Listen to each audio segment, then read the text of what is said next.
So these guys are judging a country's reputation based on these following parameters, but for me, most of them are outcomes. They are missing on the one most important parameter they should have studied in the first place. This is a very interesting article entitled Contrasting Education Between Japan and American Schools. There are some about 7 or 8 reasons given, but number 3 is of our interest. Look at this. One of the difference between Japanese and American schools is teaching methodologies. What is this number 3 point telling us? That Japanese education emphasizes group learning and cooperation, while in the United States, individualism is more pronounced. So, what happens when you are a Japanese student? You are learning the values of helping other people. So, you are turning into a selfless person. Whereas individualism makes you become selfish, and that is the problem. Now let's look at this one other interesting question published on July 7, 2024. So it's a very recent article. So the question is, which is number one respected country in the world? What is your guess? Well, let's look at the parameters first on how these guys are determining the most respected country in the world. Political stability. That is not an input, it is an outcome of something happening before.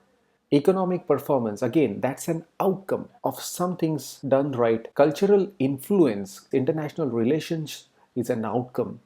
Environmental stewardship, that mindset is an outcome. Human rights record is an outcome. It comes much later. You're doing some things right first, and that's why your human rights record is fantastic. Safety again is an outcome of doing things right. So these guys are judging a country's reputation based on these following parameters, but for me, most of them are outcomes.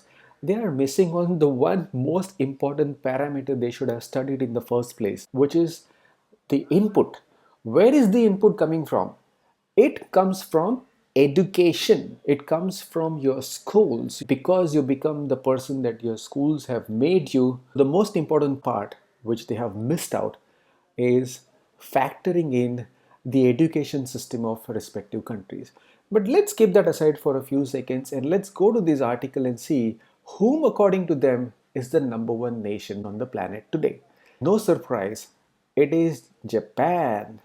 Japan is the most respected nation on the planet today, and I believe it is because of their education system, turning individuals into selfless beings. So that is good education. Now let's go back to this book, which was written 370 years ago. What is this book telling us?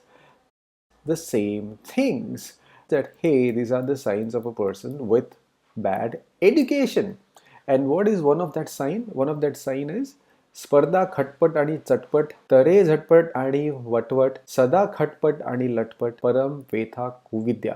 It means such a person is competitive, working like an individual. Number two, such a person works in haste.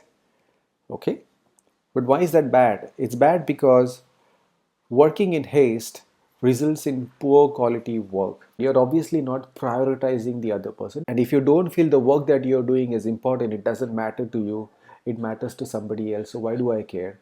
You are producing bad quality work, and that is Kuvidhya.